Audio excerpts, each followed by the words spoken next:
보험 가입 상태를 믿을 수 있는 정직한 보험 전문가가 객관적으로 체크해서 공정한 평가와 합리적 대안을 제시하는 마이보험 체크를 소개합니다. 마이보험 체크는 보험 가입자의 이익을 가장 중요하게 생각합니다. 가입한 보험을 무조건 해지하고 새로운 보험에 가입하라고 추천하지 않고 이미 가입된 보험이 적합한지 체크해서 꼭 필요한 보험 계약들은 잘 유지하시라고 말씀드리고 불필요한 보험이나 부족한 부분은 고객의 현재 상황에 맞게 보장, 분석을 도와드립니다. 가입 보장은 크고 폭넓게, 보험료는 저렴한 최적의 보험 상품을 정직하게 추천드립니다. 상담하실 때 안진걸TV 보고 신청했다고 꼭 남겨주시기 부탁드립니다. 마이보험 체크 맞나요? 물어보시면 맞다고 사칭하는 회사가 있기 때문에 포털 검색 시 마이보험 체크 주황색 손마크 꼭 확인하시거나 명함 확인하시고 1800-7917 대표번호가 맞는지 확인하시길 바랍니다. 마이보험 체크입니다. 예, 시민 여러분, 애청자 여러분 안녕하십니까? 매주 금요일은 임세은 소장님과 안진걸이 함께하는 임세은의 금요 디너 방송이죠. 그러나 지난 총선 때 임세은 소장님을 국회로 진출시키려고 했던 민중들의 열망이 좌절하고 또 아쉬워. 본인은 떨어졌지만 몰빵 유세단이라든지 다양한 방송으로 민영 후보들의 압승을 위해서 발로 뛰다가 제가 금요 디너 방송은 좀 쉬었었습니다. 근 2달 만에 다시 이렇게 재개를 하게 된 것 같은데요. 아, 지난주에도 했군요. 지난주에 했죠. 네. 저희 5만 기념. 네, 5만 기념으로 우리 이광수, 박시동 평론가님 했죠. 그것도 많이 봐주셨는데 이제 정식으로 어떤 중요한 분을 모시고 금요 디너 이렇게 한 건 우리 우원식 국회의장 후보님이 처음인 것 같습니다. 그 정도로 의미 있고 뜻깊은 분이어서 제가 특별히 금요 디너 다시 재개하면 누구를 모실까 하다가 우원식 국회의장 후보님을 모시자. 을지로위원장 또 을을 위한 정책 상징 아니십니까? 그래서 민생경제연구소랑도 딱 정체성이 딱 떨어지기 때문에 이렇게 모시게 됐고요. 지금 안진걸 TV, 임선 식당 TV, 의종 TV, 인사이트 TV, 뉴스맥 TV, 작지만 강한 5개의 유튜브들이 연합해서 국회의장 후보 우원식에게 듣는다 방송을 하고 있습니다. 물론 다른 후보님들도 오신다면 제가 또 환영을 하겠습니다. 일단 우원식 의장님 후보님하고 먼저 연락이 잘 돼서 이렇게 모시게 됐습니다. 자, 일단 후보님 인사하기 전에 우원식 의원님 인사하기 전에 우리 임세은 소장님 인기가 워낙 출중하니 인사 한번 하시죠. 네, 안녕하세요. 제가 지금 목소리 상태가 감기 기운이 있어가지고 좀 안 좋은데 양해 부탁드리겠습니다. 그래서 그럼에도 불구하고 오늘 또 우리 우원식 의원님께서 오신다 그래서 아픈 목소리를 불구하고 왔습니다. 네, 많은 응원 부탁드리겠습니다. 자, 인사 부탁드릴게요. 예. 네, 안녕하세요. 우원식입니다. 이번 국회의장으로 지금 출마를 하고 있는데요. 저는 개혁과 민생의 책임의장 이런 슬로건을 붙여서 정말 책임지는 국회를 만들어 보겠다 이런 생각입니다. 우선 우리 임세은 선생이 지난번에 국회에서 잘 됐었어야 되는데 네. 정말 당원들의 목소리를 당에다 아주 열심히 전하고 그리고 당의 개혁을 위해서 정말 애를 썼는데 아쉽게 됐어요. 그 말씀만으로 네. 감사합니다. 아마 당선되셨으면 우원식 캠프에서 투쟁국장을 맡지 않습니까?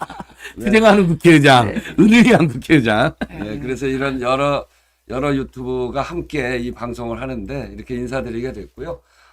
이번 총선도 열심히 치러서 좋은 성적을 냈고 이런 힘을 모아서 이제 우리에게 주어져 있는 22대 국회 국민들의 민심을 한껏 받았고 그 과정에서 우리 나라를 바로 세워라, 국민의 삶을 제대로 챙겨라 라고 하는 민심을 잘 챙기기 위해서 최선을 다하겠습니다 하는 말씀으로 우선 인사드립니다. 네, 네, 우리 우원식 의원님이 또 이번에 그 지역구가 합쳐지면서 좀 마음고생을 또 많이 하셨다고 그러시더라고요. 또 그러니까 몸도 힘드시고. 그 일부 우리 당원들이나 시민사회에서 지적하는 것처럼 당인 치러들 경선도 안 하고 그냥 일부 후보자들이 특히 당직을 맡은 분들이 모범을 안 보이고 일종의 좀 음습한 방식으로 단수 공천받은 분도 있습니다. 그래서 지금도 지탄 받아요. 그러면 지적 많이 받아요. 근데 우원식 의장님 후보님은 정말 그 단수는커녕 사선 중진인데도 불구하고 국회의장 후보로도 거론된 분인데도 불구하고 당대표 후보로도 거론된 분인데도 불구하고 현역 의원이랑 경선을 치르는 사실 정말 힘들죠. 신이라고 하는 것도 쉽지 않은데 뭐, 근데 고영진 의원님도 어쨌든 중진급 의원님 아니십니까? 네, 얼마나 제가- 고생하셨어요. 잠깐 그 이야기 좀 해주시죠. 뭐. 네. 예. 이제 불가피하게 노원구의 인구가 줄어들었습니다. 그래서 지역구가 3개인데 2개로 조정해야 되는 그런 상황이 발생했죠. 2개로 조정하는데 제가 을구거든요. 노원구가 길다랗기 때문에 을구가 가운데인데 제 지역구가 딱 반토막이 나가지고 반은 김성환 의원 지역으로 갔고 야, 반은 저 고영진 의원 지역하고 합치게 돼서 저는 0.5, 고영진 의원은 1. 이 경쟁을 했는데 하여튼 뭐 저는 또 선거 시작하면 최선을 다해서 요번에 제가 노원구에서 붙은 별명이 노원 뚜벅입니다. 50일 동안 지역구를 걸어 다녔는데 그래서 많은 사람을 만나기도 하고 최선을 다해서 선거를 치러서 63대 37인가? 그렇게 아, 네네 그렇게 압도적으로 우리 반 가지고 했습니다만 우리 당원들께서 현명하게 많이 도와주셔서 아주 좋은 성적으로 경선을 통과했습니다. 오래간만에 저도 초선 때 경선을 하고 제가 지역 관리를 그동안 잘해와서 특별히 경선은 없었는데 이번에 경선을 하면서 전체 조직도 한번 점검도 해보고 저도 제가 이 민주주의를 만들어가는데 선거를 치르는데 얼마나 투시가 있는지 이런 것도 한번 시험해보는 아주 좋은 기회를 맞이해서 잘했습니다. 아이고. 자, 어쨌든 여러분, 힘든 경선도 거치고, 또 본선에서도 압승하셨죠? 네네. 예, 우리 의원식 당선인께 축하의 박수 보내주십시오. 네, 감사합니다. 여러분들께서 아마 지지하는 국회의원 후보는 다양하실 겁니다. 요새 보니까 뭐 추미애 후보님 지지하는 분도 많이 보이고, 아니다, 조정식 후보님이다. 아니다, 정성 후보님이다. 하시는데요. 자기가 지지하는 후보가 누구든지 간에 우원식 의원님이 을을 위한 정치, 민생을 위한 정치, 그리고 원내대표실을 보여줬던 역량, 그거에 대해서는 아마 이견이 없을 겁니다. 특히 을지로위원회를 만들어가지고 제가 있었던 참여인데 또 우리 임세훈 소장 그때 당시 경실련, 그다음에 저희들이 민생연구를 만들었는데 을지로위원회는 정말 한국 정치 그러니까 임시정부 위의 한국 정치 최고의 작품이고요. 참여연대뿐만 아니라 민변, 민생경영연구소 등이 한국 정치의 거의 혁명적인 일이다. 민생 정치가 본격화된 유일한 사례다. 이렇게까지 평가를 해왔거든요. 우리 저 안진걸 소장님하고 그때 아주 굉장히 열심히 2013년도에 2013 저희가 같이 가불투쟁을 제가 시작하니까 의원식원님 제일 먼저 전화와서 같이 하자. 안동기. 그리고 민주당에서 을지로위원회 만들 테니까 밖에서 당신들은 응원해주라. 이렇게 됐어요. 그때 임세현 소장은 경실련 활동을 하고 있었는데 그러면서 합세를 한 거예요. 오, 잘하는데? 경실련보다 참여연대랑 을지로는 잘하는데 그때 인연이 된 거예요, 제가. 그런 인연이 있었습니다. 제가 을지로위원회를 만들었는데요. 그 계기가 뭐냐면 2012년에 우리가 대선에서 패배했어요.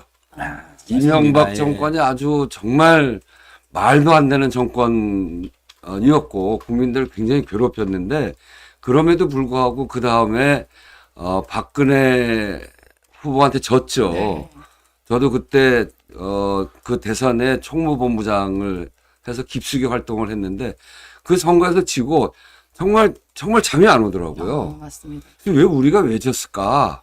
그걸 가만히 생각을 보고서 저의 결론은 우리가 지난 10년 집권을 하면서 정말 현장에서 고통받고 있는 국민들을 제대로 대변하는 걸 제대로 못했다. 네. 이명박 정권하고 싸웠지만 현장의 목소리, 현장의 이 국민의 이 억울한 일 당하고 그런 분들에 대해서 제대로 대변을 못해서 현장에서 신뢰를 잃었다. 그래서 다시 현장으로 가자. 그렇게 생각을 했고 마침 전당대회가 열렸을 때 제 슬로건이 현장에 답이 있다라는 슬로건으로 했습니다. 네. 그런데 그 현장을 어디로 정할까를 선거를 그 전당대회를 치르면서 고민을 했는데 제가 물론 이제 최고위원회 당선이 됐죠. 그런데 그 사이에 그 소위 남양유업 사태가 터졌어요. 네. 갑의 횡포, 을의 눈물. 그래서 우리 국민들이 고통을 겪고 있는 현장은 갑의 횡포에 억울한 그리고 자기 그 일한 대가도 제대로 못 받는 을들의 고통, 이게 우리 국민들이 겪는 고통이구나. 이런 경제적 기득권자들하고 싸워야 되겠다. 그렇게 생각하고 이제 을을 지키는 길이 한자로 로잖아요. 네, 네. 그리고 을을 지키는 법, 그게 로우잖아요. 예. 로우. 그리고 을을 지키는 노력 이렇게 해서 세 개의 그 중의적 의미를 담아서 을지로위원회를 만들고 정말 한번 신나는 판을 벌였죠. 재벌들하고 싸우고 경제 기득권자들하고 싸우고 그러면서 굉장히 많은 호응을 얻었어요. 그리고 대단했죠 정말. 하나하나 문제를 풀어가면서 성과도 많이 냈고 막 이렇게 성과 내면 꽃달기도 하고 예, 예. 그 을들이 와가지고 막 환도 벌어주고 네. 막 울고 막 정말 네, 그때는 지금 이 순간에도 을지로의 활동이 계속되고 있습니다. 네. 예. 그때는 그런 국회의원들이 그런 일들을 잘 살펴보지 않을 때예요. 현장에서 당하는 우리 이 서민들의 갑의 횡포로 인한 고통을 그냥 개인 민원 정도로 생각했거든요. 근데 그거는 개인 민원이 아니고 불공정, 불평등에서 생겨나는 사회 구조적인 문제고 맞습니다. 그 구조적인 맨 끝에는 소위 재벌들로 대표되어지는 경제 기득권자들이 그렇게 제도를 만들고 있었던 거예요. 그래서 그게 갑의 횡포 의뢰눈물 남양유업 사태를 통해서 뾰족하게 우리 사회에 나타난 거죠. 네. 그래서 그걸 딱 잡아가지고 신문고도 하고 롯데하고도 한번 대응방 붙었어요. 예. 그래서 롯데 계열사들이 갖고 있는 불공정 계약서를 우리가 싹 다 고쳐버리기도 그렇죠. 했고, 하여튼 그 여러 가지 기억나는 일이 있는데 우리 민주당이 역시 민주당이 중산층과 서민을 대표하는 거기에 경제적 이해관계를 대변하는 정당이라고 하는 것을 분명하게 세상에 알리기 시작했고 그 일을 주로 집중적으로 하면서 그분들한테 많은 신뢰를 얻기도 하고 또 정치하는 사람들 입장에서 보면 정찰만 나는 거예요. 정치라는 게 기본적으로 힘이 약한 자들의 가장 강한 무기, 눈물을 닦아주는 예. 정치 이런 거잖아요. 이제 그런 점에서 보면 그런 본연의 정치 의미에 맞는 활동을 딱 했기 때문에 의원들도 아주 신이 나서 활동을 했고요. 지금도 한 80여 명이 같이 활동합니다. 예.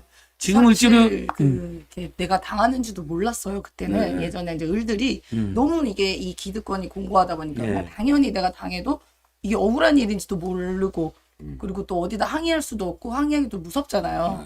내가 피해를 볼 수도 있고 혼자 항의하면 네. 그냥 혼자 아주 작살나는 맞아, 거니까. 그렇죠. 피해 볼 수도 그러니까 말할 있고. 수가 예, 없지. 그걸 이제 우리 민주당에서 챙겨서 또 이제 앞으로 지금까지 끌고 가고 있다.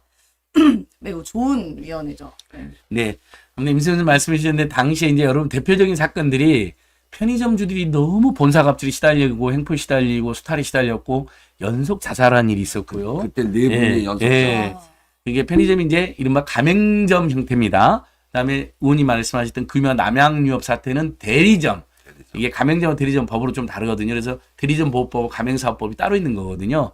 그 대리점주들을 또 그렇게 괴롭혀갖고 그분들이 오셨고, 그 다음에는 희망연대 노조를 필두로 해서 정말 비정규직들과 비정규직뿐 아니라 간접고용 노동자. 간접고용 노동자들이 을지로위원회를 정말 얼마나 저도 그분들 따라서 을지로위원회는 뭐 아마 저도 행사 같이 한 게 아마 100번 넘을 겁니다. 현장 방문까지 하면 수백 번이 될 텐데 그러죠. 그때 초대 을지로위원장으로서 우은식 의원님이 을지로위원회 기틀을 닦아놔서 두 번째가 박홍근 의원님, 세 번째 이하경 의원님, 박홍근 의원님, 진성 의원님, 지금은 박주민 박주민. 그러니까 내노라 우리 민주당이 내노라는 스타급 간판 의원님들이 을지로에 뛰어들었고 그런 성과로 2017년 촛불혁명과 함께 을지로 활동 같은 게 굉장히 좋은 평가를 받아서 문재인님한테 들어선 것이죠. 그러니까 앞으로도 을지로는 계속돼야 됩니다. 이번에 당선되신 의원님들도 아마 의원 엄청 관심 가지지 않아요? 을지로위원회에 대해서는 말도 많이 들었고 이게 성과가 있는 위원회다. 네.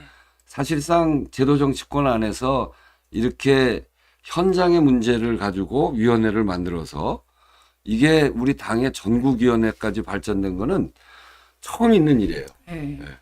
보통 임시 조직인데 보통은. 그래서 특위로 네, 시작했는데 네.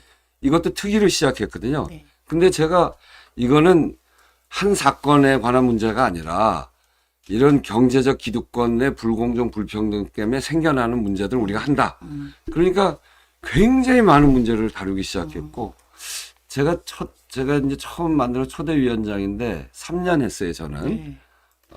근데 그 3년 1000일 동안 기자회견하고 현장 가고 간담회하고 뭐 이런 걸 다 합치니까 1000건 했더라고요. 와.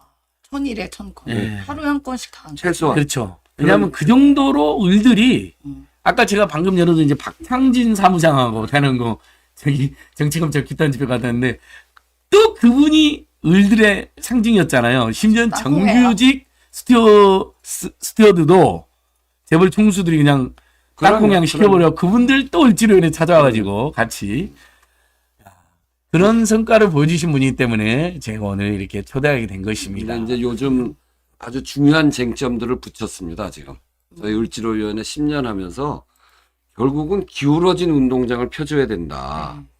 재벌들이 이 소위 경제 우리 경제 현장을 다 기울여 틀어놨거든요. 그래서 너무 불공정해요. 이를테면 이런 겁니다. 대기업과 중소기업에 일하는 사람들의 평균 임금이 80년 초반에는 91%였어요. 거의 비슷한. 네, 거의 비슷했어요. 그래서 중소기업을 가도 웬만하면 대기업 다니는 친구들하고 술 한 번씩 사고 네. 결혼하고 아이 낳아서 기르고 하는데 큰 문제가 없었어요. 근데 지금은 그게 46%예요. 아, 반도 안 되네요. 반도 안 돼요. 그래서 중소기업 300위 이하의 중소기업에 들어가면 이생 망해요. 아, 대기업에 들어가는 총수가 17%고 중소기업은 83%예요. 네. 그러니까 83%의 그 우리 젊은이들이 중소기업에 들어가는 순간부터 아주 이제 좌절하고 이 생은 망했다 이렇게 생각한다. 그래서 대기업으로 가기 위해서 숱하게 많은 사교육 비용을 쓰면서 대기업으로 가는데 그래도 17%밖에 못 가죠. 근데 왜 이렇게 그 40년 동안 왜 이렇게 줄어들었나? 납품 단가, 그러니까 중소기업이 대기업에 납품하잖아요. 후려치기요. 납품 단가를 후려치기를 하는데 중소기업들이 모여서 후려치면 후려치지 마라. 우리 저 함께 교섭하자. 이렇게 해야 되는데 중소기업이 단체를 이루어서 협동조합을 이루어서 교섭하는 걸 우리 법이 못하게 해놨어요. 아, 그렇게 하면 담합이래요. 그러니까 아. 교섭할 수가 없으니까 대기업이 일방적으로 정하는 거예요. 싫으면 관둬. 이거거든요. 완전 약자죠, 그죠? 그래서 우리가 중소기업 협동조합의 납품 단가와 관련한 교섭권을 주자. 그러니까 노동조합 같이 만들어주는 겁니다. 그렇죠. 예. 그 교섭권법 거기에 냈고 가맹 점주들이 가맹 본사에 대한 교섭권을 주자.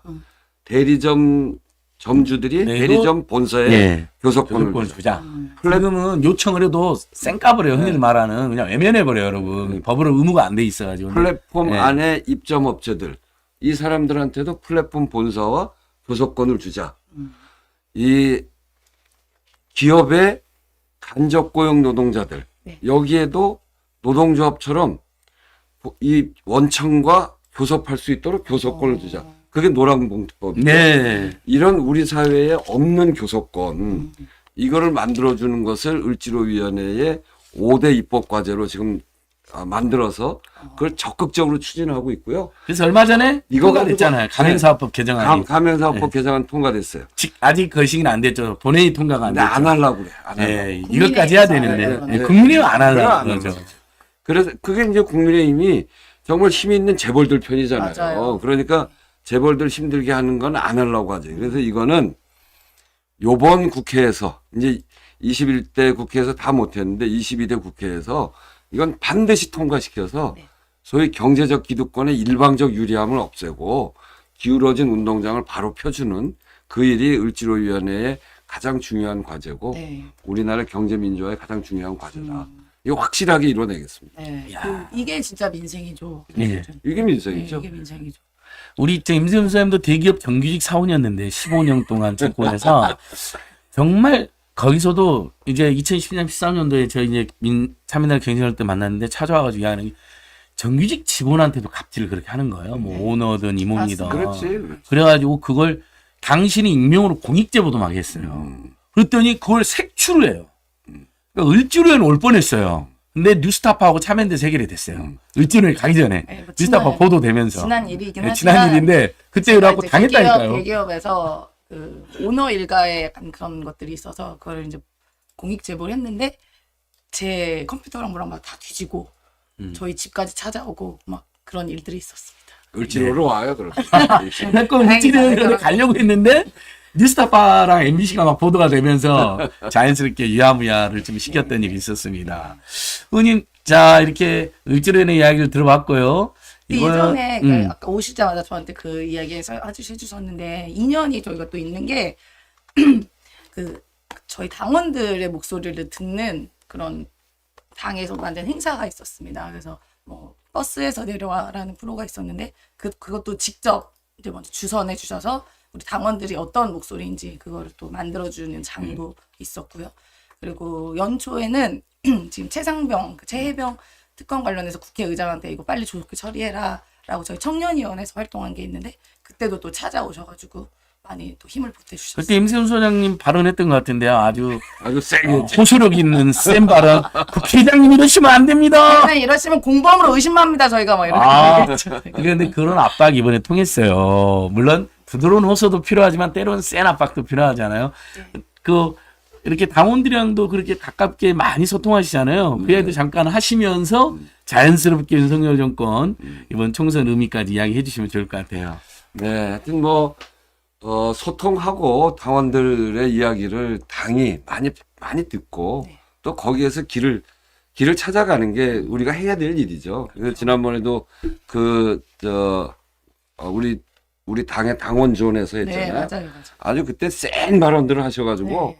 하여튼 이 국회의원들이 좀 깜짝 놀라기도 했고 또 그렇게 이야기할 수 있는 장을 만들어주는 것이 정당으로서도 필요한 일입니다. 네. 그런 목소리도 듣고 또 그래서 당원들과 소통해 가는 과정을 거쳐가면서 정당을 운영하는 것이기 때문에 그래서 부러 그런 자리를 만들었는데 우리 센 목소리 중에서 임세은 선생까지를 포함해서 최고로 센 분들만 오셨더라고요. 그때 우리 또 민생경 네트워크 중에 우리 박예슬 톡톡 TV가 있는데 네. 우리 박예슬 아나운서님도 갔었죠. 네. 그러니까 근데 젊은 당원들 예. 목소리 이제 듣는 자리였어요. 근데 그분들이 지금 민주당의 기둥입니다. 사실은 뭐 너무 가끔은 저희들 또 오버할 때도 있긴 하죠. 하지만 그 열정과 적극성 때문에 국민의힘하고는 비교가 안 되는 에너지가 나오잖아요.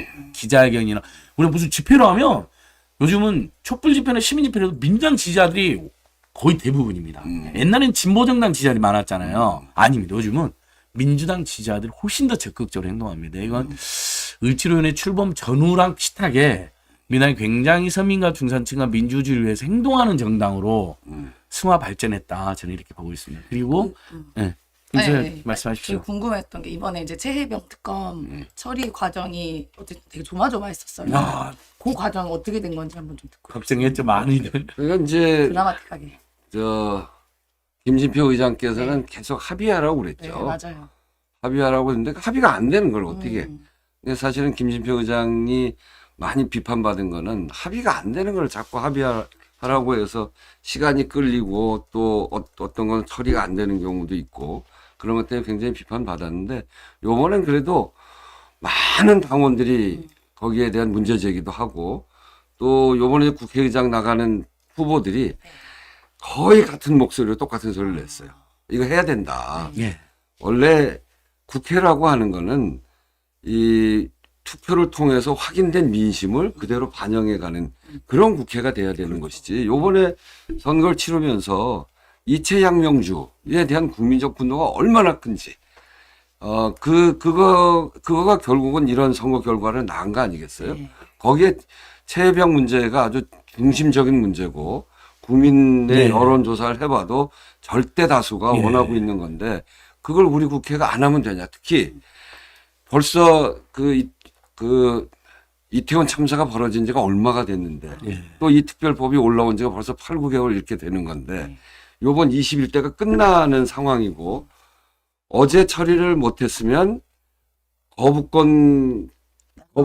거부권까지 오고 그냥 끝나버려요. 그렇죠. 제일 다음 못하죠. 국회 때나 가능한 건 다음 그러니까 국회 구성하고 그러면 또 몇 달이 다음 가는데. 국회는 네. 새로 시작해야 되거든요. 네. 그러니까 다시 법안을 내고 이래야 되는 거여서 올해 이렇게 국가적으로 국가가 해야 될 가장 중요한 일은 세월호 때 이미 검증된 게 예. 국민의 생명과 안전을 지키는 게 가장 맞습니다. 중요한 일인데 그걸 잘못하는데 아무도 책임지지 않는 그런 무책임한 정권에 대해서 이거 그 특검을 통해서 제대로 조사하는 일을 국회가 21대 안에 벌어졌던 일을 21대가 처리하지 못하고 가면 그건 국회도 아니다. 이제 그런 비판이 굉장히 높았죠. 근데 마지막으로 의장께서 그걸 수용해서 참으로 다행이라고 생각합니다. 네. 예. 최소한의 할 일은 했다. 그러니까 막 저희는 진짜 이번에 이거 처리 안 되고 의장님 해외 어디 가시잖아요. 저희 결성했거든요. 민생경제연구소 막으러 가자고. 별사대 예. 임생소에 어느 날 갑자기 저한테 공항 전화해가지고 가야겠다. 아니 안 소장님 지금 뭐 하고 있어요 그러는 건데 나 왜요? 아니 김진표 의장이 지금 도망가 상가하러 잡으러 가면 간다고. 공항으로 가서 막자고 그런 이야기까지 했었는데 저도 김진표 의장님 많이 비판했지만 여러분들도 많이 비판했을 거예요. 근데 이번엔 정말 잘해주셨잖아요. 또 잘한 건 잘했다라고 또 깔끔하게 또 열렬히 박수 보내드려서 그분도 이번에 또 해외 순방 잘 갔다 오시고 국회의장 잘 마무리하게 해드렸으면 좋겠습니다. 뭐 유종임이 거두시면 그나마 다행 아닌가요? 마지막에 진짜 아니, 요번에 그냥 갔으면 큰일 날 뻔했습니다. 못 들어옵니다, 진짜 그럼. 요번 총선 거치면서 네. 국회도 분위기가 많이 바뀐 거예요. 그쵸. 21대 국회이긴 합니다만 총선 때 국민들이 보여주신 민심 너무나 분명하잖아요. 예. 나라를 바로 세워라. 지금 국민의 삶이 너무나 엉망인데 국민의 삶을 좀 제대로 지켜라. 이런 요구를 지금 하고 계시는 건데 그런 민심이 아주 극명하게 드러났고 그런 민심을 국회가 잘 수용해야 된다. 네. 이게 무슨 중립이다 뭐 그런 얘기를 많이 하는데 중립이라는 게 몰 가치가 아니에요. 가치가 없는 게 아니고 국회의장은 국회의 단순한 사회자가 아닙니다. 맞습니다. 합의를 하는 게 국회의 좋은 정신이기 때문에 국회의 원만한 운영을 위해서 합의해 나가는 거는 과정상 합의가 되면 좋은데 정말 해야 되는 것을 국회가 합의가 안 되면 그러면 국민의 관점에서 옳고 그름을 분명하게 해서 국민에게 옳은 일을 하는 겁니다. 맞습니다. 그래서 하나하나 바른 사회로 가기 위해서 노력해야 되는 것이 국회가 해야 될 일이지 합의가 안 됐다고 손 놓고 있는 거 그거는 무능입니다. 무능. 예. 그 교황님이 그랬잖아요, 의원님. 인간의 고통 위에 중립은 없다. 그 세월호 참사 때 오셔서 그렇죠. 일가족도 위로해주면서 하셨던 불멸의 명언인데 최소한 이태원 참사와 세월호 참사와 이 최혜병님 사건에서 만약 국회의장이 중립이라고 여야 합의만 해야 하라 그랬으면 그건 중립이 아니라 직무유기이고 오히려 가해자의 편을 드는 꼴이 되는 거죠. 최소한 그렇습니다. 그리고 예. 합의가 되는 대상이랑 저희가 합의를 해야죠. 국민의힘 사람들 비 오는 날에 어디 수해 현장 가가지고 비만이 내렸으면 좋겠다. 아, 정말. 그래야 사진 잘 나오게. 예, 이런 대상이랑 그런 어떻게 사람들이죠. 합의를 합니까? 예. 지금 정진석 비서실장 보세요. 죽음을 악용하는 이용한 나쁜 정치라고. 정치라고. 그 억울한 죽음을 진상규명을 했더니 온갖 수단으로 비하고 은폐하고 탄압하고 막고. 은폐한 자들이 그리고 그 수현장 이야기 나니까 정진석 비서실장이 이랬잖아요. 김기현 대표 데리고 와갖고 그 수재민들 망연자실하는데 우리 당대표님 국민의힘 당대표십니다. 박수 한번 쳐주세요. 말투가 진짜 이랬어요. 동네 건달처럼. 그게 전국이 봤어요. 깜짝 놀랐어요. 자기 국민의힘 당대표 면 세워주려고. 그래서 협치를 위해서 노력은 해야 되지만요. 무조건 거부할 수는 없겠죠. 하지만 아닌 건 아닌 거고 밀어붙여야 됩니다. 제가 지난번에 예결위원장 할 때 네. 저는 이제 무슨 위원장을 하더라도 짚어야 될 거 있으면 팍팍 짚거든요. 네. 이 국무위원들이 제대로 대답 안 하면 막 뭐라고 그러고 네. 그랬더니 국민의당 쪽에서 중립 지켜라. 예결위원장이 중립을 지켜야지 왜 그러냐고 네. 제가 딱 그랬어요. 중립이란 아까 얘기했던 중립은 가치가 없는 것이 아니다. 예결위원장은 예결위원회 사회자가 아니다. 국민의 관점에서 옳고 그름을 분명히 하고 그 옳고 그름을 가지고 잘못된 거 있으면 지적해야 된다. 그게 당연히 국회가 해야 될 일이다. 이렇게 얘기했더니 아무도 반론을 못해요. 그렇죠. 틀린 얘기 거기 뭐가 있어요. 맞습니다. 그렇게 해야 되는 거죠. 예. 앞으로 아마 국회의장 후보가 지금 4분 나왔고 누가 되실지는 모릅니다. 하지만 여러분들께서 응원하는 분들이 있다 하더라도 오늘 우원식 의원님 이야기 들어보면 야 대단하다. 저런 국회의장 또는 나중에 뭐 당대표로도 되실 수도 있고 여러 역할이 있을 텐데 아무튼 우원식 의원님을 응원하는 좋은 계기가 됐으면 좋겠습니다. 저도 여러분이 지지하는 다른 국회의장 후보님의 장점이 있다면 적극 응원할 거거든요. 그런 장점들은. 이제 자연스럽게 이제 이야기를 넘어가서 국회의장 출사표를 던졌잖아요. 네네. 또 기본사회 네. 이재명 대표님이 기본사회 위원장이고 수석 부위원장이란 말이죠. 네. 그러면 의원실 하면 떠오르는 게 을지로위원회, 네. 노원구, 네. 노원구에서 구현 시험부터 시작하셨어요. 시험부터 시작. 시험부터 풀뿌리 장치부터 제대로 배우신 분이에요. 정말 장점이 많으신 분인데 그다음 후쿠시마 핵폐수 원전 오염수 반대 총괄 대책위원장. 대책위원장. 그다음에 홍범도 장군 기념사업회 이사장님이고 네. 육사를 여러 번 가서 그걸 지켜내신 분. 흉상 지키는 결국 지켜낸 거죠, 형사는 지금. 지금까지 지켜냈죠. 근데 어디 안 했다 옮기려고 그러던데요, 어디 이제. 천안 아니 옮긴다는 박물관에다 집어넣겠다고. 그러니까 천안에 그래가지고. 옮기는 건 무산됐는데 이제 박물관에 사람 안 보이는데 집어넣으려고 네, 이놈들이. 그래가지고 오늘 또 기자회견을 했어요. 아, 제가 잘하셨습니다. 뭐라고 그랬냐면 그 자리에 있는 이유는 그게 현충관 앞인데 그 자리에 있는 이유 거기다 설치하면서 뭐를 선언했냐면 국군의 뿌리는 독립군 광복군이다. 그걸 선언해서 육사 한가운데다 놓은 거예요. 네. 그런데 그거를 박물관에다 보내겠다는 거는 국군의 뿌리는 독립군 광복군이 아니라는 걸 선언하는 건데 니들이 맞습니다. 독립 영웅들을 존치한다고 하면서 이렇게 하는 것은 정말 존경하기 싫은 모양이다. 존경하기 싫으면 우리한테 보내라. 그래요. 우리가 모셨다가 정권 바뀌면 다시 갖다 넣을게. 네. 정말 그렇게 독립운동가들을 없애고 싶냐? 그렇게 물어봤어요. 네. 그러니까 그거 안 되는 일입니다. 안 되는 그러고 신원식 장관한테 이 국군의 뿌리가 독립군 광복군이라고 하는 거는 우리 군인들의 정신 전력에 있어서 얼마나 자랑스러운 겁니까? 그렇죠. 내가 정말 훌륭한 사람들의 후예다. 나라를 지키는 사람이다. 이렇게 될 텐데 그거 아니라고 하는 거나 그리고 장병들 그 정훈 교재에 독도가 분쟁 지역이라고 쓰려고 했잖아요. 네. 그런 거나 국방부 장관이 이런 짓을 하는 것은 우리 국군의 정신 전력을 해치는 일을 하는 네. 것이기 때문에 당장 사퇴해라. 사퇴해요. 그래서 신원식 장관의 사퇴를 요구하고 왔어요. 아우, 잘하셨습니다. 속이 다 시원합니다. 윤석열 정권이 심판받아야 될 주요 원인 중에 하나가 홍범도 장군을 지금 역사에서 치우려고 하는 어떤 음해하는 시도인데 그 선봉에 신원식 있는데 갔다 오셨다는 너무 좋고요. 그게 또 저하고 같은 원식이에요. 아, 우원식 신원식이군요. 아, 그러네. 예. 느낌은 아주 그래서 원식이가 원식이한테 오늘 한마디 그렇죠. 했죠. 역사의식이 살아있는 우원식이 역사의식이라고는 하나도 없는 신원식을 제압하고 왔습니다. 여러분 박수 한번 보내주시죠. 네. 아, 신원식 하면 또 여러분 기억을 상기시켜드리겠습니다. 붕짜자 붕짜 하시면. 그렇죠. 우리 김대중, 노무현, 문재인, 이재명 이렇게 이 민주당이 네 분의 압도적 지도자가 이렇게 함께 오는 거든 물론 장단점도 있고 더 잘한 분도 있고 못한 분도 있고 아쉬운 분도 있지만 근데 문재인 대통령한테 목을 딴다. 어떻게 그러게. 그냥 규탄한다. 이런 것까지야 그럴 수 있지만 참 정치질을 떨어뜨린 사람인데 신원식이나 한동훈이나 자 이제 본격적으로 지금 이제 또 시간이 막 흘러가는데 의원님 하면 생각나는 게 기본사회가 있고 네. 그다음에 이제 국회의장 후보 이번에 출사표 던진 것도 당 대표로 가실 거라는 소문도 많았거든요. 당 대표감이라는 이야기도 있었고 그 두 이야기 먼저 국회의장 출사표부터 이야기해 볼까요? 네. 한 이슈니까. 네. 저는 국회의장으로서 어떤 걸 왜 나왔냐? 개혁과 민생이 지금 시대적 화두입니다. 이거 꼭 해야 되는 일입니다.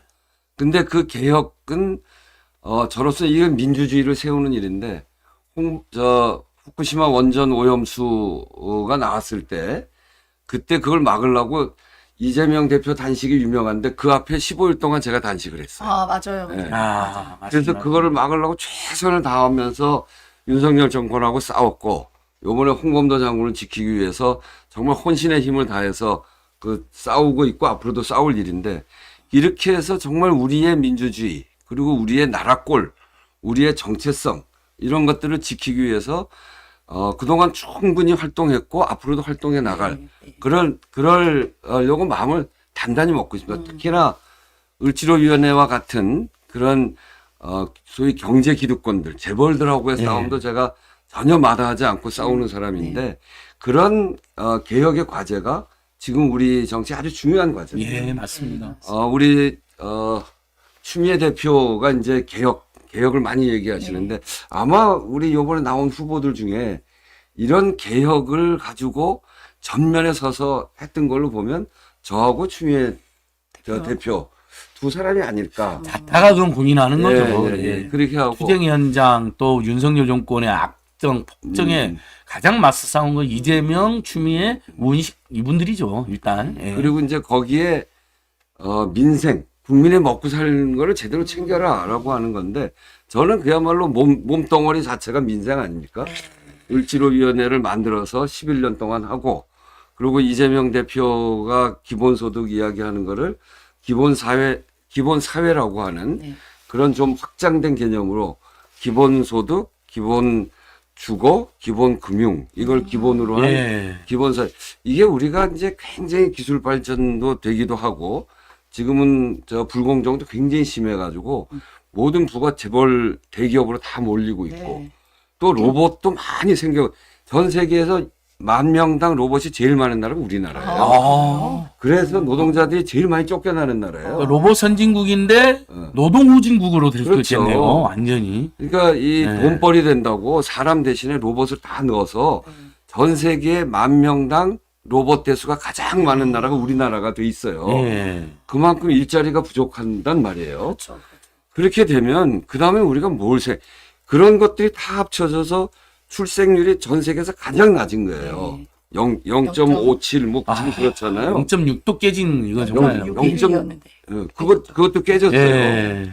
그러니까 이제 이런 체제를 그대로 유지해서는 우리 국민이 살아갈 수가 없어요. 네. 작년에 새로 태어난 신생아가 24만 9천이에요. 25만인데 우리 태어날 때 100만이었거든요. 네. 독립운동가에 보면 2천만 동포여 일어나거라 이게 1920년대 노래예요. 그때 2천만. 그때 네. 2천만인데 지금 그 한 해 작년에 태어난 24만 9천 요게 그대로 유지되면서 80년 후가 되면 우리가 2천만이 됩니다. 반으로 쪼개지네요. 지금 5천만이 넘는데 네. 2천만이 되는. 곧 있으면 5천만 깨지겠대요. 나라를 유지할 수가 없어요. 이렇게 출생률도 높이고 그러려면 사람이 살 수 있는 기본적인 삶을 유지해 줘야 됩니다. 맞습니다. 그렇게 하기 위해서 이제 기본사회로 가자라고 하는 게 이재명 대표의 비전이고 네. 근데 이제 저한테 이재명 대표가 자기가 이제 대표가 돼서 너무 바빠서 이거를 할 수가 없는데 이게 우리 당의 사선 의원님이 계셔서 이 일을 잘 해주실 수 있는 것 같은데 근데 제가 꼭 위원장을 하고 싶습니다. 그래서 그 얘기는 뭐예요? 이재명 대표가 위원장 하니까 저보고 부위원장 맡아달라는 거 아니에요? 근데 사선 의원한테 얘기하기가 네. 좀 어려우니까 네. 그 얘기를 못해서 제가 딱 그랬어요. 이 브랜드는 이재명 브랜드고 이재명 대표가 성남시 경기도에서부터 보였던 사회경제 개혁가로서의 모습 그거를 제대로 발휘해야 나는 그런 사회경제 개혁가가 세상을 바꿔주기를 바라서 당신을 지지해서 내가 경선 때 선대위원장을 맡아서 한 건데 이 기본사회 기본소득은 이재명 대표의 브랜드고 그렇죠. 당연히 위원장을 하시고 을지로위원회를 했던 그 민생군 우원식이 이 기본사회위원회 수석부위원장을 맡아서 네. 내가 끌어가겠다. 네. 그래서 의기투합을 했어요. 네. 그래서 을지로 내용까지를 포함해서 아까 얘기했던 기본소득, 기본금융, 기본주택의 네. 하나 플러스해서 을기본권. 그래서 이 네 개의 큰 축으로 네. 해서 기본사회위원회를 구성했고 제가 수석부위원장을 맡아서 전국의 기본사회위원회 시도별 지부도 다 쫓아다니면서 구성을 했고 이제 그게 탄탄한 조직이 돼 있습니다. 네. 거기에 저희가 충분히 검토해서 기본사회를 위한 기본사회 비전 네. 그거를 다 완성을 했어요. 조만간에 아마 와. 이재명 대표가 발표할 겁니다. 아. 지금 윤석열 시대에 우리 사회의 미래 비전을 얘기하는 데가 있나요? 없죠. 없잖아요. 그렇죠. 당하고 있고 투쟁하느라 바쁜데. 네. 그래서 이재명 대표의 기본사회 비전 이것을 이제 그동안 충분히 연구를 해서 검토해서 완성을 해놨으니 그걸 이제 조만간에 발표하자 이렇게 해서 발표하고 네. 제가 했던 을지로위원회와 잘 결합을 해서 민주당의 미래 비전 네.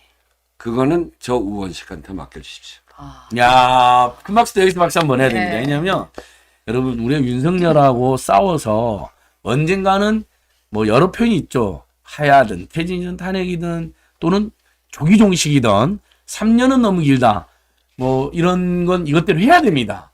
하지만, 지금 대한민국이 윤석열 정권에 망하는 것 말고, 너무나 심각한 저출생, 초고령화, 그다음에 자살률 세계 OECD 1위 문제에 대해서는 어쨌든 이재명 대표님은 오인식 의원님 같은 분들이 투쟁하는 와중에도 공부하고 정책을 내놓고 비전을 만들어야 됩니다. 안 그러면 윤석열 정권 타도했어. 근데 대한민국 너무 힘들어. 그러면 얼마나 또 힘듭니까? 타도도 하고 축출도 하겠지만 진짜 이런 비전들. 그러니까 예. 정말로 우리가 2번 정권을 잡았잖아요. 예. 근데 저는 정말로 우리가 정권을 잡으면 정말 잘해서 예. 네. 우리의 경제 민주화도 이루고 억울한 사람도 없게 하고 그리고 그런 속에서 정말 잘해서 100년 정당으로 갈 거라고 생각했는데 2번씩이나 실패한 거예요. 3번. 세 번이죠. DJ 노무현 DJ 문재인까지 하면 세 번. 아니. 아, 그건 잡았어요. 정권 네. 연장을. 정권 연장을 예. 했고 예. 근데 2번 실패한 거예요. 예. 한 번 실패는 용서가 되는데 예. 2번 실패는 사실은 국민들한테 용서받긴 좀 어렵습니다. 예.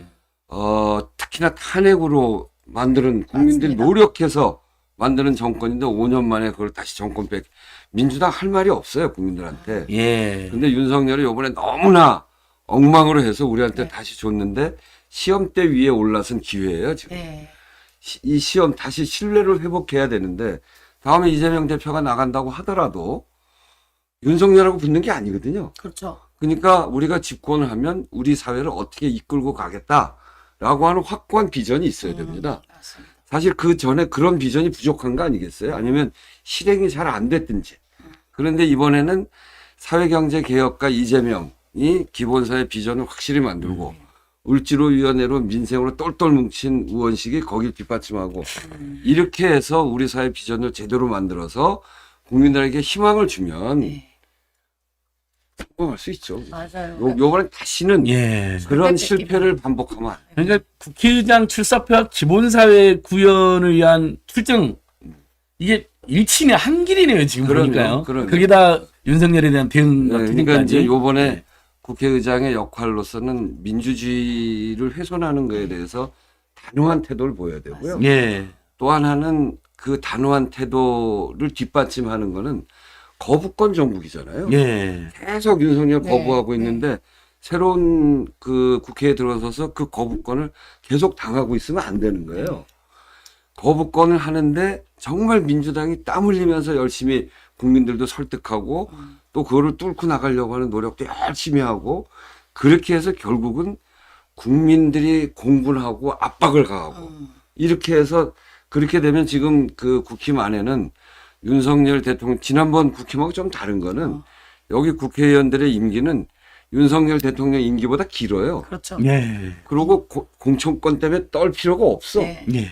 그리고 이 그렇죠. 선거를 치르면서 국민들의 민심을 받기 때문에 윤석열 리더십에 대해서 회의하는 사람들이 있어요. 한 10명 정도는 원식 의원님이 그냥 싹 퍼졌고요. 그래서 그 협상 과정을 예. 통해서 국민적 압박을 최대한으로 만들고 우리가 낸 법이 얼마나 정당한 법인지 네. 이를 제대로 설명해내고 이렇게 하면서 그 8석에 넘어올 수 있도록 하는 8석의 정치를 할 수 있는 그런 협상력을 가진 국회의장이 필요하고요. 예. 저는 그때 문재인 대통령 초대 원내대표였잖아요. 예. 그때가 우리가 123석이었어요. 맞아요. 원내 교섭단체가 야당 셋, 여당 하나였어요. 예. 저 하나하고 자유한국당, 바른미래당, 국민의당. 국민의당. 그래갖고 3대1로 교섭을 했어요. 더군다나 이 인수위가 없이 시작을 해서 장관을 한꺼번에 쫙 보내주면 그 한 번에 털면 되는데 준비가 안 돼 있어서 한 달에 세 분씩 보내왔어요. 아. 청문회를 연말까지 했어요. 그래갖고 마지막 장관을 12월 달에 했습니다. 예. 그러니까 3명 보내면 언론이 다 파잖아요. 그 중에 한 명을 찍어. 야당들이. 저기 안 된다. 네. 그럼 우리가 어떻게 받아들여요? 괜찮은 분이. 예. 그리고 그걸 임명하면 국회 파행. 7번 국회 파행을 해요. 예.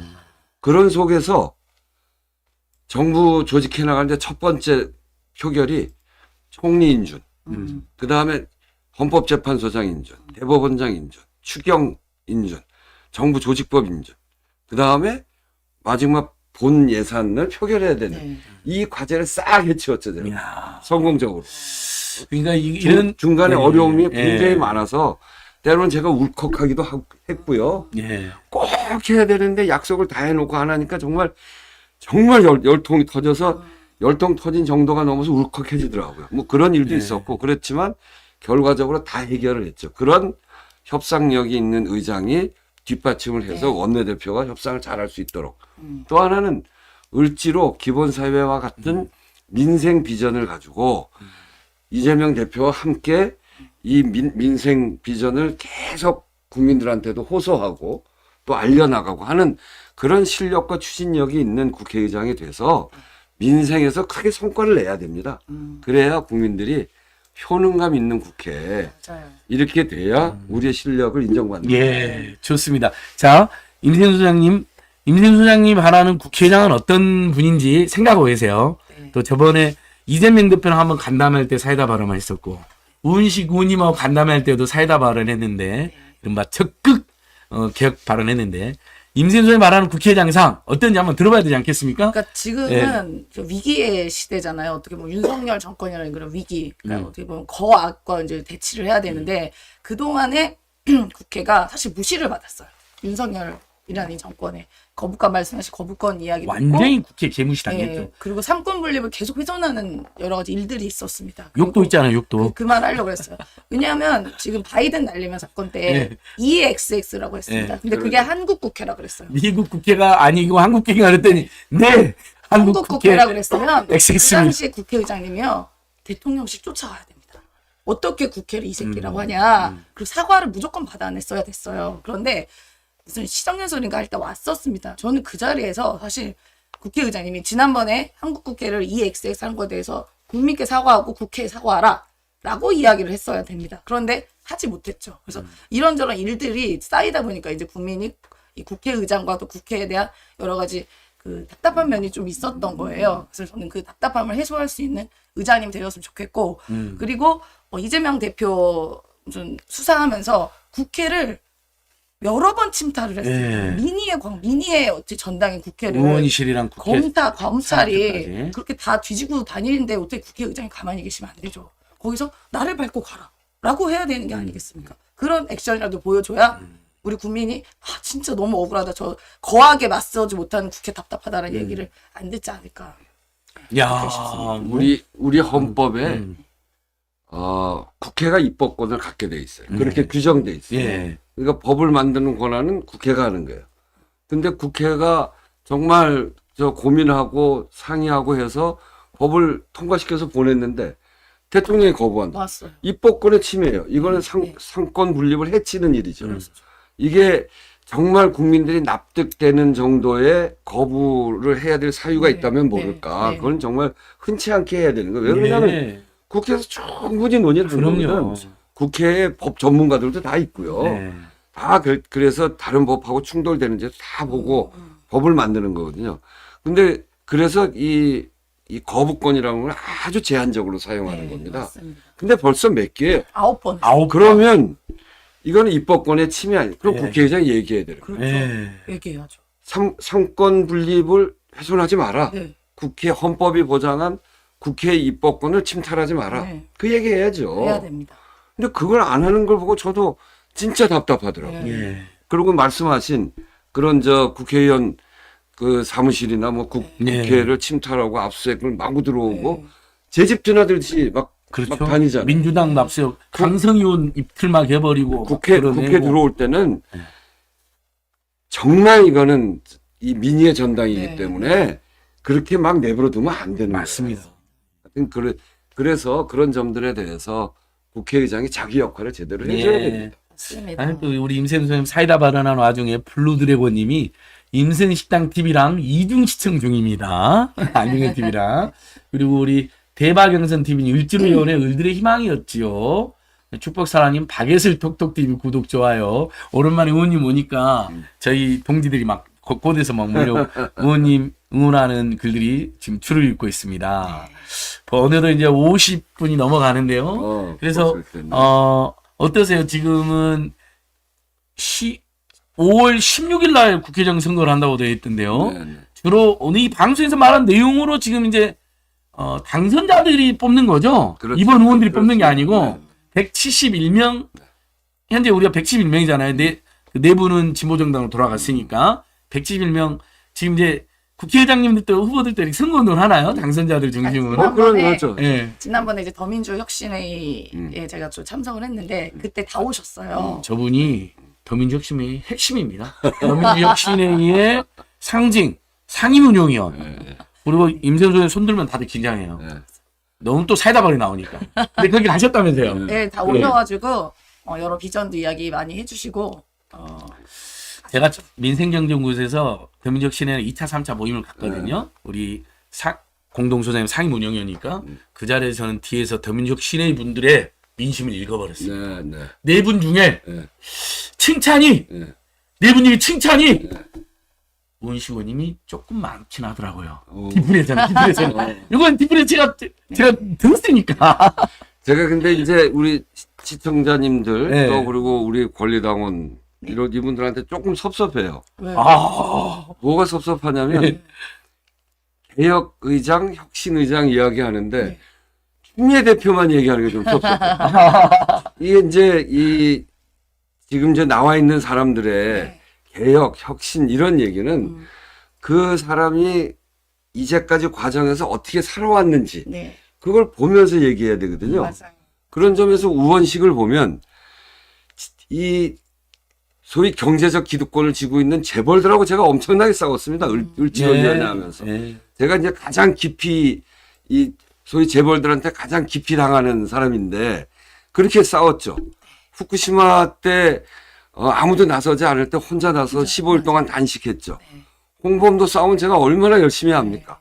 이제 그렇게 해서 저의 삶 자체는 그야말로 부당한 기득권들하고 싸우는 게 저의 삶인데 왜 저는 개혁 의장으로서 이렇게 함께 짚어주지 않으십니까? 그렇습니다. 추미애 대표 얘기하려면 제 얘기도 좀 하셔야죠. 맞죠. 주민 그분- 대표님이 아무래도 이제 막 사이다 이미지가 약간 있고 그래서 이제 그런 개혁의 이미지로 딱 통칭하는 것 같고 우원식 의원님이 현장에 또 주로 계셨던 네. 분이지 않습니까? 그러죠. 예.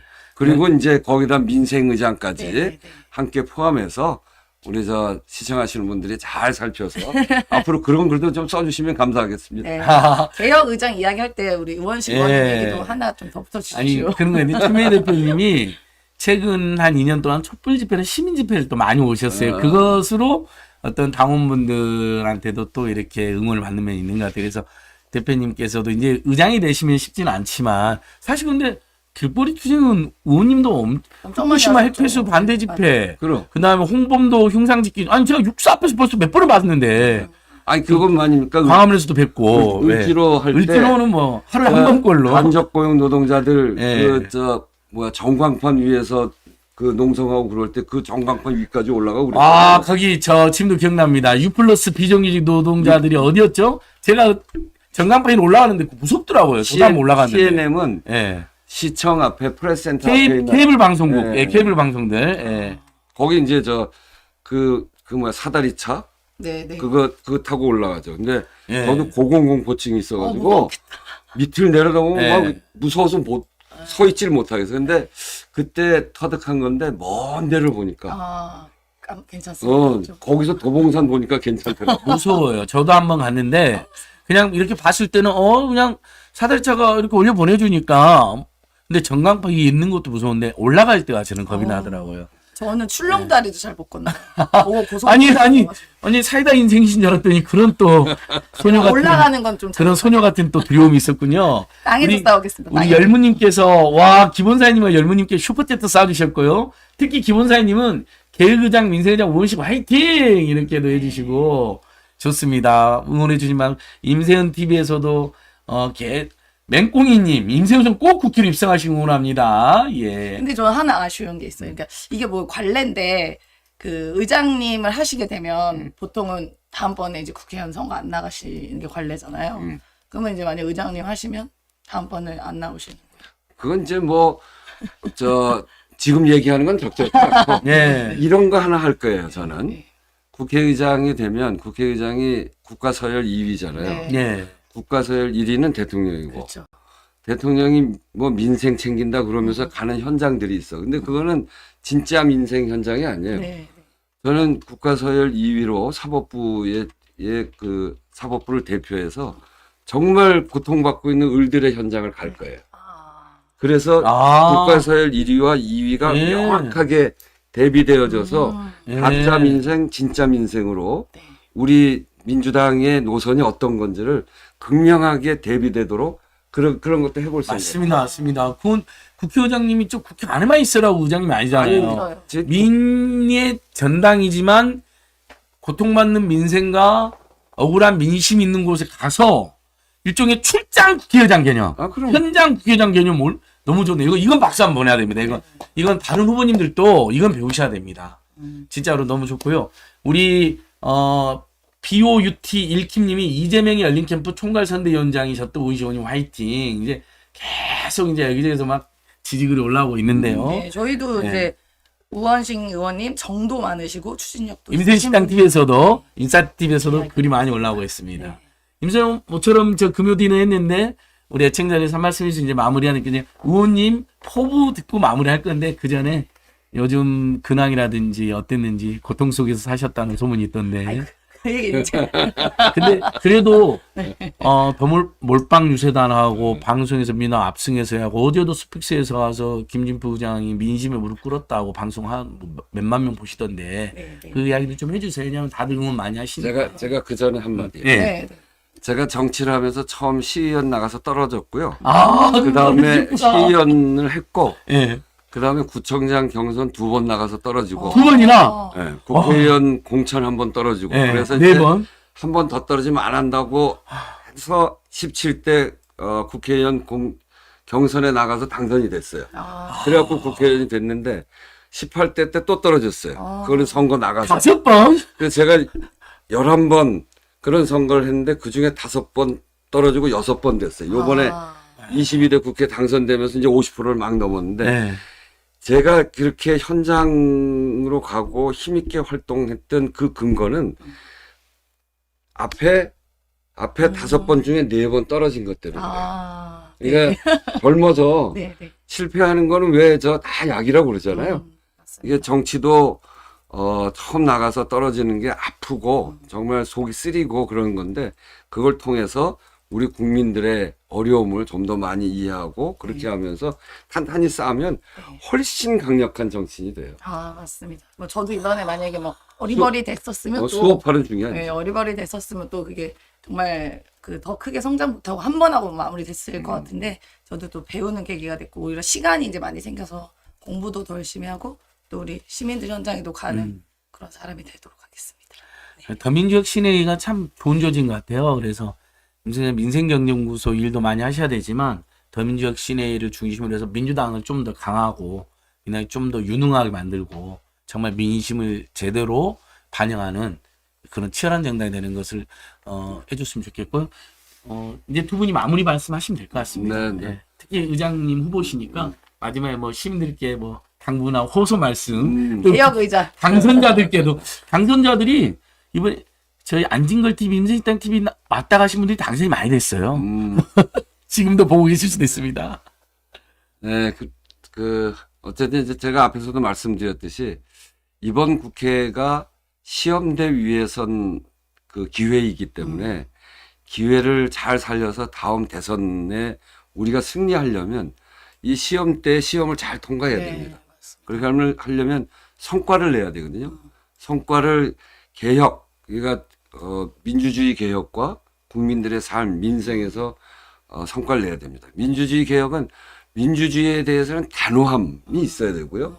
국민들의 압박을 끌어내서 저쪽에서 고민하고 있는 국회의원들이 최소한 8명이 넘어서서 네. 거부권을 넘어설 수 있는 그런 협상력, 실무력까지 포함해서 그렇게 해나갈 수 있는 국회의장이 필요하고 그리고 민생의 문제는 이게 굉장히 복잡한 이 소위 정쟁의 시대이고 이 거부권을 넘어서기 위한 많은 수들이 나오거든요. 언론이 거기만 집중할 때 국회의장이 당과 함께 민생의제를 갖고 끌고 나가고 그것을 관철해내는 그런 개혁과 민생의 책임의장으로서 제가 최선의 역할을 다하고 그런 것들을 마음에 다지면서 선거운동을 하고 있습니다. 열심히 뛰겠습니다. 아이고. 와.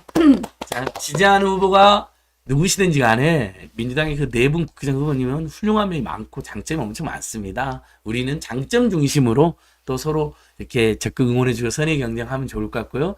아마 오늘 우원식 의원님 말씀 들은 분들은 더 많은 팬들이 생겼을 거라는 건 확실하고, 이게 근데 우원식만의 장점이 아닙니다. 민주당의 자산이고요.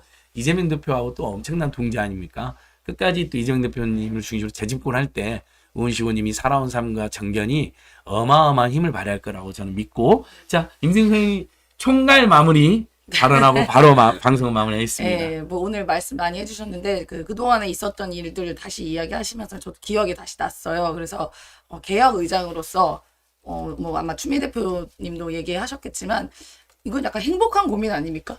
이 좋은 분들 중에서 어떤 분이 의장이 돼도 개혁과 우리 서민의 마음, 민생을 잘 챙기는 분이겠다라는 행복한 고민일 것 같아서 우리 당원분들도 누가 되셨든 많이 응원해 주시고, 또 앞으로도 우원식 의원님도. 네, 여러분. 제가 오늘 목소리가 안 좋아서 죄송합니다. 근데 뭐, 저 존재 자체가 매력이시고, 호소력 있고, 민생경제연구소와 더민족 신뢰를 다 열심히 하시니 너무 좋고, 어제 스픽스 방송도 진짜 많이 보더라고요. 제가 그래서 별도로 이야기를 했던 거고요. 우원식 의원님, 정말 제가 배울 점이 많은 정말 대단한 정치인이십니다. 정말 정치가라고 불러대는 분들이죠. 그래서, 여러분, 다시 한 번 말하면 여러분 지지하는 후보님들이, 아까 이제 추미애 후보님, 뭐 조정식 후보님 올린 분들 꽤 있었어요. 다 봤습니다. 그분들의 장점도 적극 응원합니다. 아마 네 분, 누가 될지는 알 수 없지만, 그런 선의의 경쟁과 또 그런 장점을 중심으로 하는 경합이 아마 정말 괜찮은, 너무 좋은 국회의장으로 연결될 거고, 그게 한국사회 또 민주당에 엄청난 도움이 될 거다 감히 생각해보고 오늘 방송 마치겠습니다. 여러분, 오늘 방송은 특별히 널리 좀 많이 퍼뜨려 주십시오. 그리고 임생식당 TV, 인사이트 TV, 우이종 TV, 뉴스맥 TV 구독, 좋아요 꼭 눌러주시고, 그 다음에 우원식 의원님의 우원식 TV도 있습니다. 저는 아까 들어가서 구독 눌렀는데 우원식 TV 구독 저까지 눌러주시죠. 그럼 오늘 저희 방송 여기서 마치겠습니다. 네, 또 만나요. 고맙습니다. 주말 잘 보내세요. 주말 잘 보내세요. 네, 감사합니다. 감사합니다. 나의 보험 가입 상태를 믿을 수 있는 정직한 보험 전문가가 객관적으로 체크해서 공정한 평가와 합리적 대안을 제시하는 마이보험 체크를 소개합니다. 마이보험 체크는 보험 가입자의 이익을 가장 중요하게 생각합니다. 가입한 보험을 무조건 해지하고 새로운 보험에 가입하라고 추천하지 않고, 이미 가입된 보험이 적합한지 체크해서 꼭 필요한 보험 계약들은 잘 유지하시라고 말씀드리고, 불필요한 보험이나 부족한 부분은 고객의 현재 상황에 맞게 보장, 분석을 도와드립니다. 가입 보장은 크고 폭넓게, 보험료는 저렴한 최적의 보험 상품을 정직하게 추천드립니다. 상담하실 때 안진걸 TV 보고 신청했다고 꼭 남겨주시기 부탁드립니다. 마이보험 체크 맞나요? 물어보시면 맞다고 사칭하는 회사가 있기 때문에 포털 검색 시 마이보험 체크 주황색 손마크 꼭 확인하시거나 명함 확인하시고